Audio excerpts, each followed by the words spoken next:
नमस्कार, सुस्वागतम, वेलकम, अभिनंदन। मैं हूं डॉक्टर वाई राखी। कैसे हैं आप लोग? कमेंट्स में जय माता दी जरूर लिखिए। आप लोगों की पोटलियों की पूजा लगातार चल रही है। अगर अभी तक आपने पोटली का ऑर्डर नहीं किया है, दीपावली सर पर है, तो पोटली का ऑर्डर कीजिए। लिमिटेड पोटलियां हैं जो हमें आपके घर पहुंचानी है ताकि आपका भाग्योदय जरूर हो। और पोटली के लिए आपको हमें अपना नाम, गोत्र और घर का जो सबसे बड़ा मुखिया है ना, केवल उसी का नाम दीजिएगा। उसके नाम से पूजा होगी और ये पूजा 9 दिन नवरात्रों में आपके नाम से होगी।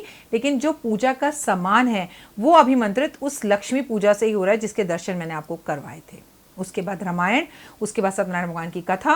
तो नियमित रूप से आपकी पूजा का जो सामान है वो लक्ष्मी के मंत्रों से अभिमंत्रित हो रहा है। ये पोटली बनाकर आपको दशहरे वाले दिन, 10वीं वाले दिन डिस्पैच की जाएगी, यानी कि कोरियर की जाएगी। आप चाहें तो बाय हैंड आकर भी, अगर आप दिल्ली में रहते हैं तो ये पोटली ले सकते हैं। पिछली बार की पोटली को आप निकाल कर अपने ही कबर्ड के, मतलब अपने ही घर की दूसरी अलमारी में रखिएगा। लेकिन इस पोटली को वहां रखिएगा जहां पर आप अपना धन, कैश और सोना रखते हैं। चाहें तो आप इस पोटली को घर के मंदिर में भी रख सकते हैं, लेकिन पोटली का ऑर्डर ज़रूर करें आप, क्योंकि ये पोटली धन बरसाएगी। हमने गणपति महाराज को बहुत अच्छे से मनाना है, क्योंकि इस बार गणेश जी आपके घर लक्ष्मी को लेकर ज़रूर आएंगे।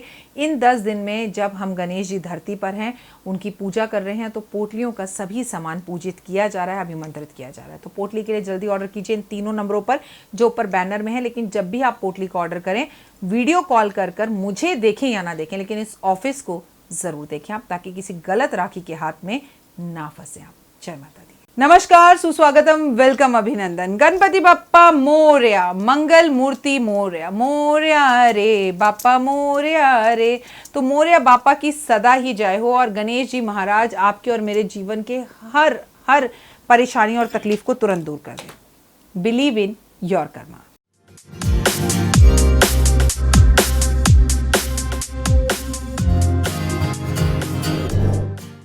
हाँ जी, स्वागत है आप सभी का आपके अपने YouTube चैनल पर। मैं हूं आपकी होस्ट एंड दोस्त डॉक्टर वाई राखी। नमस्कार, सुस्वागतम, वेलकम, अभिनंदन।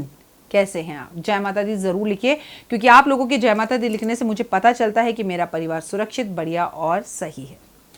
आज के अपनी इस वीडियो में मैं आपको बताऊंगी गणपति बाप्पा मोरया क्यों बोलते हैं और क्या वजह है इसके पीछे की। लेकिन इसके पीछे छुपी हुई है कुछ हिस्ट्री, कुछ इतिहास, कुछ बातें जो हमें जाननी चाहिए। लेकिन गणेश जी 10 दिन तक धरती पर रहने वाले हैं, 22 अगस्त को आ रहे हैं और गणेश जी सभी वरदान देंगे और जाते जाते इस बार कोरोना को लेकर जाएंगे। देखिए, अब कोरोना तो आपके मेरे जीवन का एक हिस्सा बन गया है। जैसे डेंगू है, जैसे मलेरिया है, जैसे टाइफाइड है, जैसे फ्लू है, वैसे एक बीमारी और धरती पर आ गई है जिसका नाम है कोरोना। लेकिन गणेश जी महाराज अकेले नहीं आ रहे, कोरोना की मेडिसिन और दवाई को साथ लेकर आ रहे हैं।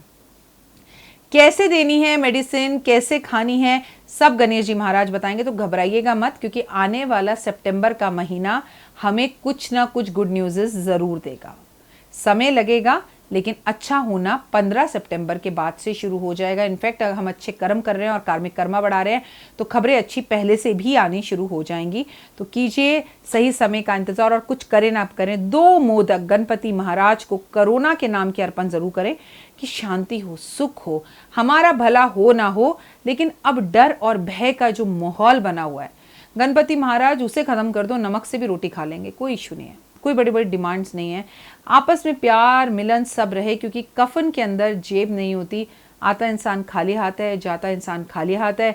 और भगवान ने तो कुछ ऐसा चक्कर चलाया कि उसने हमें हमारी ये भी हैसियत दिखा दी कि अगर मैं अपने पर आ जाऊं तो मैं कफन भी नसीब नहीं कराऊंगा तुम्हें। अजी कफन तो छोड़िए, घर वालों का चेहरा भी नहीं देखने दूंगा। कोरोना में हुआ ये, कई लाखों लोगों के घरों में ऐसा हुआ कि अपनों का चेहरा तक नहीं देख पाए, आखिरी दर्शन तक नहीं कर पाए। अगर आप 2020 में जीवित हैं और इस वक्त ये वीडियो देख रहे हैं, तो एक बार नजरें ऊपर कर भगवान को थैंक यू जरूर बोलिए कि आप जीवित हैं, इस संसार में हैं और अभी तक किसी भी नौकरी, छोकरी और छोटी छोटी तकलीफों को लेकर अगर आप परेशान हैं, बच्चा नहीं हो रहा या पत्नी से नहीं बनती या पति से नहीं बनती, ये कोई समस्या ही नहीं है भाई। हम जिंदा हैं, ये बहुत बड़ी बात है। आने वाला टाइम आपको बहुत कुछ देगा, just be positive. Ganpati Bappa Morya, आज ये जरूर लिख दीजिएगा, जय माता दी लिख दीजिएगा, क्योंकि आप गणेश जी की जय करें ना करें, लेकिन आप गणपति बाप्पा की जय करेंगे, आप जय माता दी करेंगे। मैंने आपको बोला ना, माता का शब्द सबसे ऊपर है। जो अपनी माँ की जय करता है कि जय माता दी, वो आपको जन्म देने वाली माता हो या जगजननी माता हो या धरती माता हो, हम तो चारों तरफ माँ के ही तरफ से रमे हुए हैं। हमें कोख में रहना है धरती माँ की, पैदा किया है हमारी माँ ने, और हमें पाल रही है वो ऊपर दुर्गा माँ। तो फिर जो जय माता दी लिखता है उसका कल्याण निश्चित है। बहुत पुरानी कहानी है कि पुणे से 18 किलोमीटर दूर चितवाड़ा नाम का एक गांव था। चितवाड़ा गांव के अंदर एक आदमी रहता था जो गणेश जी का परम भक्त था। उसका नाम मौर्य गोस्वामी था। ठीक है, वो भगवान की बड़ी भक्ति और अर्चना करता था, जो गणेश जी का भक्त था। और हर रोज गणेश जी की पूजा करने के लिए वो 95 किलोमीटर दूर चलकर जाता था और भगवान की पूजा करता था। धीरे धीरे उसकी उम्र 95 उम्र जब हो गई तो मौर्य जो है उसने सोचा कि मंदिर बहुत दूर है और उसे भगवान के दर्शन करने में बड़ी प्रॉब्लम होने लगी। वो जिस मंदिर के दर्शन करने जाता था उसका नाम था मयूरेश्वर मंदिर। मयूर मंदिर का नाम था, मयूरेश्वर मंदिर था। अब वो भगवान के दर्शन करने को नहीं चाहता था, लेकिन धीरे धीरे वो कोशिश करता था। अपनी पूरी उम्र उसने गणेश जी की पूजा पाठ और चीज़ों में लगा दी। उनका नाम मौर्य था।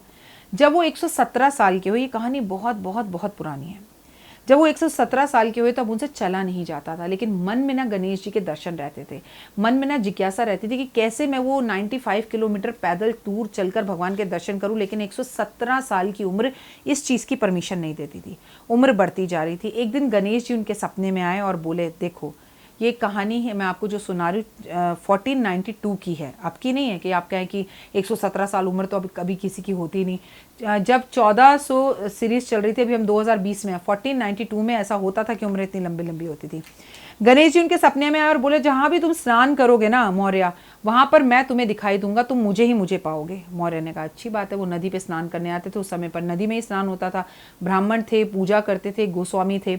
वो नदी में स्नान करने के लिए उन्होंने डुबकी लगाई। डुबकी लगाकर जैसे ही वो ऊपर उठे तो उनके हाथ में गणेश जी की मूर्ति थी। अब वो बड़े प्रसन्न, वो मूर्ति को लेकर बाहर आए। मूर्ति को लेकर बाहर आकर उन्होंने चितवाड़ा में ही, जहाँ वो रहते थे पुणे में, वहीं पर मंदिर की स्थापना कर दी और भगवान की पूजा अर्चना आराधना करने लगे। धीरे धीरे वो मंदिर बेहद फेमस हो गया। बड़े बड़े फिल्म स्टार, बड़े बड़े लोग, बड़े बड़े नेता, अभिनेता, बड़े बड़े जागीर के लोग अब उस मंदिर में दर्शन करने आने लगे। और लोगों का ये मानना हो गया कि इस मंदिर के अंदर कोई भी मन्नत मांगे तो उसकी मन्नत ज़रूर पूरी होती है। जब मंदिर में लोगों की मुराद पूरी होती तो तब लोग बाहर निकलते और बोलते, गणपति बाप्पा। गणपति का मंदिर था और बाप्पा गणपति को कहा ही जाता है मौर्य। लोगों ने कहना शुरू कर दिया और जब से ही गणपति बाप्पा मौर्य बोलना शुरू हो गया। गणपति जो है, जो चतुर्थी है इस बार, जो 22 तारीख को गणपति जी आ रहे हैं, 22 अगस्त को, 21 तारीख की रात को ही गणेश चतुर्थी आरंभ हो जाएगी। गणेश जी 22 अगस्त 2020 में आएंगे और हमारे साथ 10 दिन रहेंगे। वो गणेश जी का जन्म उत्सव है और गणेश जी को बेहद ज़्यादा पसंद है उनके भक्त का नाम उनके साथ लेना। कितनी भक्ति की बात है ना, कितनी किस्मत की बात है ना कि आपके भगवान के साथ आपका नाम जुड़ जाए। काश ऐसा कर्म हम भी कुछ कर लें कि हमारे नाम के आगे गणपति राखी बाप्पा बोला जाए, या गणपति बाप्पा राखी बोला जाए, गणपति बाप्पा रमेश, महेश, सुरेश, रीना, मीना, टीना, कुछ भी बोला जाए, किसी का भी नाम हो, जिंदगी धन्य हो जाए। लेकिन ऐसी भक्ति श्रद्धा हम में कहाँ है। हम एक दिन एकादशी का व्रत रख कर ही खुद को भगवान समझने लगते हैं। 1 महीना चप्पल छोड़कर ही गाना गाने लगते हैं। उनको देखिए मौर्य को कि 95 ईयर्स तक लगातार वो गणपति बाप्पा की 95 किलोमीटर दूर जाकर पूजा करते थे। अगर आपको मेरे को घर के मंदिर के बाहर भी जाना हो तो हम सोचते हैं आधा किलोमीटर की दूरी पे, पता नहीं पंडित जी चले ना गए हों, पता नहीं मंदिर बंद ना हो, और वो रोज करीबन 95 किलोमीटर दूर चलकर उनकी पूजा करते थे। तो ऐसे भक्त के पास तो भगवान को चलकर स्वयं आना ही था। इसीलिए गणपति बाप्पा मौर्य बोला जाता है। मौर्य गणेश जी के एक बहुत अच्छे भक्त थे। पूना में ये मंदिर आज भी स्थित है। लोग आज भी इस मंदिर के दर्शन करने जाते हैं और कहते हैं इस मंदिर में मांगी हर मुराद पूरी होती है। और अगर आपको यकीन नहीं है तो आप तुरंत इस के बारे में गूगल पर सर्च कर सकते हैं और यूट्यूब पर इस मंदिर को देखकर उसके दर्शन भी प्राप्त कर सकते हैं। लेकिन अगर आप गणेश जी को प्रसन्न करना चाहते हैं तो गणपति बाप्पा मौर्य 10 दिन तक जरूर बोलिए और हमेशा बोलिए, लेकिन 22 अगस्त से उनका स्वागत अभिनंदन करिए। मुहूर्त समझ लीजिए पूजा का, क्योंकि 21 तारीख की रात से ही चतुर्थी शुरू है। तो आप सुबह 4 बजे भी गणेश जी की पूजा कर सकते हैं, जैसा कि मैं करूंगी। लेकिन आप पंडित को बुलाकर पूरे परिवार के साथ बाप्पा की स्थापना करते हैं तो फिर मुहूर्त जो खूबसूरत है वो 11:06 से लेकर 1:42 तक गणेश जी का मुहूर्त सबसे खूबसूरत है स्थापना का और पूजा का।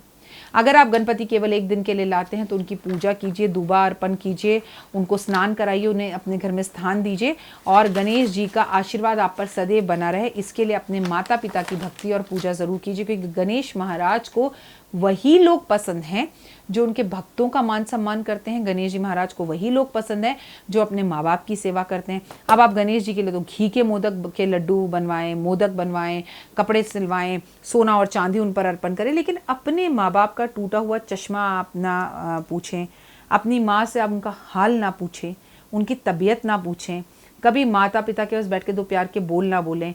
वो बच्चे जो 7वीं 8वीं 9वीं कक्षा में पढ़ रहे हैं हमेशा फ़ोन, टैब और लैपटॉप में घुसे रहें। भाई आप लोगों से निवेदन है कि गणेश जी से कुछ सीखना है तो सिद्धि सीखिए, शुभ और लाभ सीखिए, रिद्धि और सिद्धि प्राप्त कीजिए। कैसे? माता पिता के हर रोज़ सुबह पाँव छूइए और गुड मॉर्निंग, हाय मम्मा, हाय पापा, ये सब बंद करके राम राम मम्मा, राम राम पापा, जय माता दी। क्योंकि जब आप जय माता दी बोलते हो तो माँ पर कोई एहसान नहीं करते, उस जगत जननी की जय बोलते हो, अपनी माँ पैदा करने वाले की जय बोलते हो, इस धरती माता की जय बोलते हो। और जब जो बच्चा अपनी माँ की जयकारे लगाता है ना, उसका निश्चित ही है जीवन में सफलता को प्राप्त करना। गणेश जी महाराज ऐसे हैं जिनकी जो आरती है वो 2 मिनट की है, जिन्हें खाने में लड्डू पसंद है, जो बड़े सौम्य हैं और बड़ी सरलता से मान जाते हैं क्योंकि वो भोले के बेटे हैं। उनको आपको मनाना है तो दूबा अगर आपको समझ में नहीं आती तो हरी हरी घास जो पार्क में होती है उसे तोड़कर धोकर गणेश जी को अर्पण करनी होती है। तो जो देवता सबसे पहले पूजित जाता है, जो देवता 2 मिनट में मान जाता है, जो किसी तरह के नास नखरे नहीं करता, जिसके बड़े बड़े हवन और मंत्र नहीं है। मंत्र भी देखिए, ओम गण गणपते नमः, कितना आसान मंत्र है और कितनी आसानी से वो मान जाते हैं। केले का भोग उन्हें पसंद है, मालपुआ उन्हें पसंद है, उन्हें लड्डू बेहद ज़्यादा पसंद है। तो जिन्हें आसानी से मनाया जा सकता है, सिंदूर चढ़ाकर मनाया जा सकता है और जिसको मेवा चढ़ाकर मनाया जा सकता है, हार चढ़े, फूल चढ़े और चढ़े मेवा, लड्डुअन का भोग लगे, संत करे सेवा। तो इस बार गणेश महाराज को ये फूल अर्पण ज़रूर करें आप, उनका आशीर्वाद जीतें आप। और गणेश जी के मंदिर जाकर कुछ करें ना करें, लेकिन गणपति बाप्पा मोरया ज़रूर बोलें आप, क्योंकि ऐसा करने से मोरया, जिन्होंने 117 साल तक की उम्र तक भगवान की भक्ति करी और भगवान चलकर स्वयं आए, उस मोरया का नाम आपके मुख पर आते ही गणपति महाराज आपको सभी जीवन के विघ्नों को दूर करेंगे, सुख समृद्धि देंगे और देश और दुनिया की तरक्की करेंगे। इस बार गणेश जी महाराज को ऐसे 5 फूल आपको अर्पण करने हैं और उनसे देश और दुनिया की तरक्की मांगनी है, भारतवर्ष में शांति मांगनी है, कोरोना से मुक्ति मांगनी है, माता पिता की सेवा करनी है, मन में पॉजिटिव बहुत चीज़ें रखनी है और मोदक जमकर खाने हैं। आप इन 10 दिन में पूजा कीजिए, पाठ कीजिए, खाने की भगवान के लिए कोई चीज़ छोड़ दीजिए। आप चप्पल छोड़ना चाहते हैं, चप्पल छोड़ दीजिए। आप चप्पल नहीं भी छोड़ना चाहते, आप कोशिश कीजिए कि इन 10 दिन में आप पार्लर ना जाएँ। आप गणेश चालीसा ज़रूर पढ़ें, गणेश अथर्व का पाठ ज़रूर करें, गण गण गण का जाप आप मोती की माला पर अवश्य करें। आप गणेश जी के दर्शन ज़रूर करें।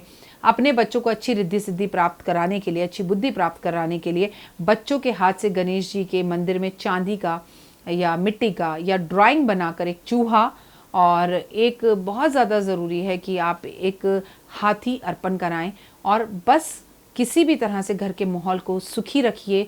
खाना खाते वक्त मोबाइल का इस्तेमाल ना करें। पति पत्नी एक दूसरे का मान सम्मान करें, पत्नियां मांग ज़रूर भरें और गणपति महाराज से कहें कि विघ्नों को हरें। गणेश जी पे चढ़ाए हुए सिंदूर को उतार कर उस सिंदूर के अंदर गुलाब जल मिलाकर या गंगा जल मिलाकर अपने घर के मुख्य दरवाजे पर, अपने ऑफिस में, अपने फैक्ट्री पर आप स्वास्तिक ज़रूर बनाएं, क्योंकि ये बना हुआ स्वास्तिक आपके कार्यों में, आपको अगर कोई वास्तु दोष है, आपके यहाँ पर कोई कष्ट है, आपके यहाँ पर कोई ऐसा चीज़ है जो मतलब कार्य नहीं सिद्ध हो पा रहा, तो वो सब कार्य आपके सिद्ध होने शुरू हो जाएंगे और आपको गणपति महाराज की कृपा से रिजल्ट्स दिखने भी लग जाएंगे। तो मन से एक बार बोले गणपति बाप्पा मोरया, मंगल मूर्ति मोरया।